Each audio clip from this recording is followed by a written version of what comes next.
તો મિત્રો તમે જુઓ છો કે પાણી અત્યારે કેટલું બધું જઈ રહ્યું છે તે ખેતરમાં તમે જુઓ માણસો તમે જુઓ છો ખેતર કેટલા અત્યારે ફૂલ આખા ભરેલા છે, આખું ફસલ અને કપાસને ડૂબી ગયેલા એટલો વરસાદ છે। આ કપાસમાં જો આમ પાણી રહે તો ઘણી બધી કપાસને તકલીફ થાય છે અને સુકાઈ જાય અને બરી પણ જશે। જુઓ તો વગડામાં જુઓ છો કોઈ દેખાતું નથી અત્યારે, અને પાણીની અંદર તમે જુઓ શું હાલ છે તે, અહીંથી આવે છે પાણી, તમે જુઓ ફૂલ બાકાજી કયો।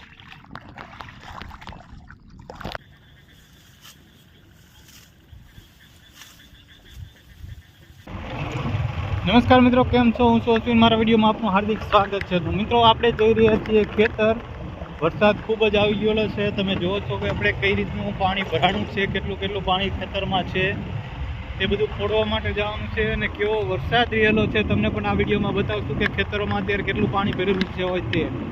શહેરમાં તો ઘણો વરસાદ હોતો હોય છે પણ ત્યાં પાણી તો બધું નીકળી જાય છે, પણ તમને ગામડાની અંદર ને ખેતરમાં ખ્યાલ આવશે કે કેટલું પાણી ભરાયેલું હોય છે। અને તમે જુઓ છો ખેતર કેટલા અત્યારે ફૂલ આખા ભરેલા છે, આખું ફસલ અને કપાસને ડૂબી ગયેલા એટલો વરસાદ છે।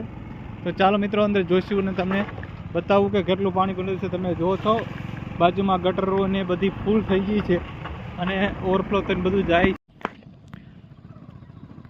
તો મિત્રો તમે જુઓ છો અત્યારે ખેતરની અંદર આપણે આવી ગયા છીએ, આપણે બાઇક અહીં મૂકી દીધું છે બહાર અને પાણી તમે જુઓ છો કેટલું જાય છે। અત્યારે સાઈડમાં આટલું એક સાઈડ જાય છે અને ખેતરમાં તમે જુઓ છો કેટલું ભરેલું છે। જુઓ મિત્રો, હવે આ કપાસમાં જો આમ પાણી રહે તો ઘણી બધી કપાસને તકલીફ થાય છે અને સુકાઈ જાય અને બરી પણ જશે। અને જો બે દિવસમાં જો આમને વરસાદ ન આવે તો પાછું કોઈ પ્રોબ્લેમ ન થાય। તો તમે જોશો કે શહેરને રસ્તા અને તમે બીજી જગ્યાએ જોઈશો તો પાણી તો તરત નીકળી જાય, પણ આ ખેતરોની અંદર વરસાદના કારણે પાણી એમને ભરેલું છે, કારણ કે આગળ નિકાલ બહુ જ ઓછો થતો હોય અને ખેતર અમુક ઘણા બધા નીચાણ વિસ્તારમાં હોય મોસ્ટ ઓફ એમને તો ઘણું બધું ભરેલું હોય છે। આ ઊંચું હોવા છતાં એટલું પાણી ભરેલું છે, જેના નીચા વિસ્તાર હોય એમને તો બહુ જ વધારે ભરેલું હોય। તો ચાલો મિત્રો આગળ તમને બતાવું। તો મિત્રો તમે જુઓ છો કે પાણી અત્યારે કેટલું બધું જઈ રહ્યું છે તે ખેતરમાં તમે જુઓ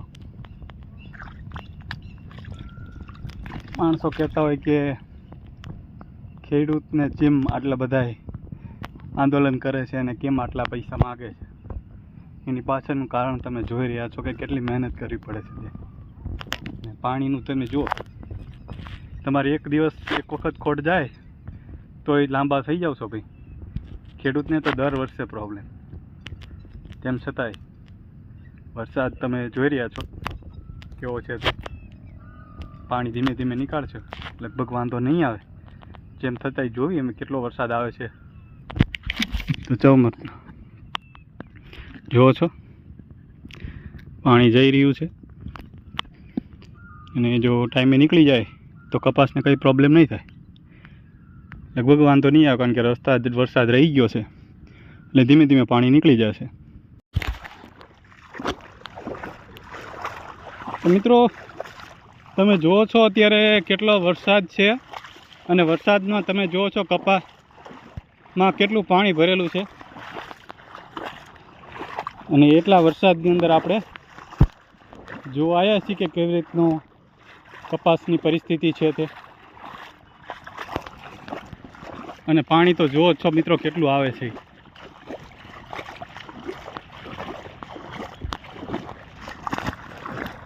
છે ને મિત્રો,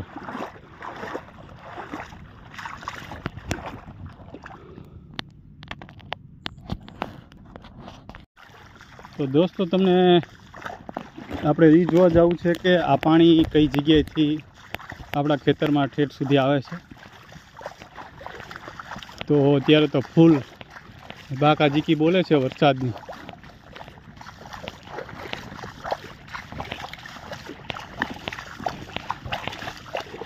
અને અત્યારે થોડોક વરસાદ ઓછો થઈ ગયો છે એટલે તમે જોઈ શકો છો કે અત્યારે થોડુંક ઓછું થયું નકર ઢીસણ ઉપરનું પાણી જતું હતું. અત્યારે કપાઈ નહોતું દેખાતું એટલું પાણી જતું હતું. તો અત્યારે રિયલમાં આપણે એ જોવાનું છે કે કેટલું પાણી જાય છે ને ક્યાંથી આવે છે. જુઓ તો વગડામાં જુઓ છો કોઈ દેખાતું નથી અત્યારે. અને પાણીની અંદર તમે જુઓ શું હાલ છે તે. થોડુંક પાણી આમથી આવે છે અને આ જો થાંભલો વચ્ચે મોટો જબ્બર થાંભલો છે મિત્રો. અહીંથી ડાયરેક્ટ આવે છે આમ 90 ડિગ્રી વાળ છે. હવે જો મિત્રો આ પાણી આમથી આવે છે. જો સામે છલી બનાવેલી છે એ છલીથી પાણી આવે ફૂલ જોર જોર છે. ને બીજે ક્યાંથી આવે તે પણ જોઈશું આપણે એટલે આપણને ખ્યાલ આવે કે આ જગ્યાએથી આપણે ઠેઠ ખેતરમાં પાણી આવે એવું નથી. બધામાં આવે કારણ કે ઉગમનું પાણી જાય એટલે બધામાં સીધે સીધું નીકળી જાય. થોડું આ બાજુથી આવે છે બધું અલગ અલગ સાઈડથી આવે છે. મેં થોડુંક ઓછું થયું એટલે આપણે ત્યાં ઓછું થશે. એ બાવળ દેખાય ને મિત્રો આ જગ્યાએથી પાણી આવે છે ને બીજું આ જગ્યાએથી આવે છે.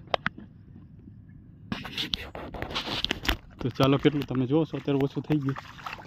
અને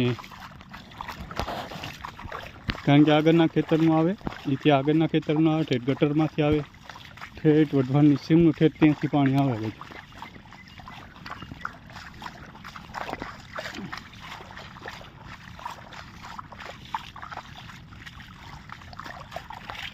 તો મિત્રો અહીંથી આવે છે પાણી તમે જુઓ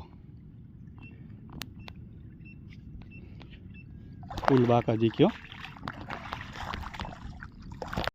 તો આ છે થાંભલો મિત્રો. ત્યાં જવાય નહીં નકર કારણ કે વરસાદના લીધે ગા બધાને આખા કરી જાય છે નીકળી શકશે નહીં. તો ચાલો હવે આપણે પાછા આટલું પાણી ભર્યું. જો આ પાણી 2-3 દિવસ ભર્યું રહે તો બધો કપા ભરી જાય. અને આજે વરસાદ બંધ રહ્યો છે અને 2-3 દિવસમાં જોશું કેટલું પાણી નીકળે છે તે.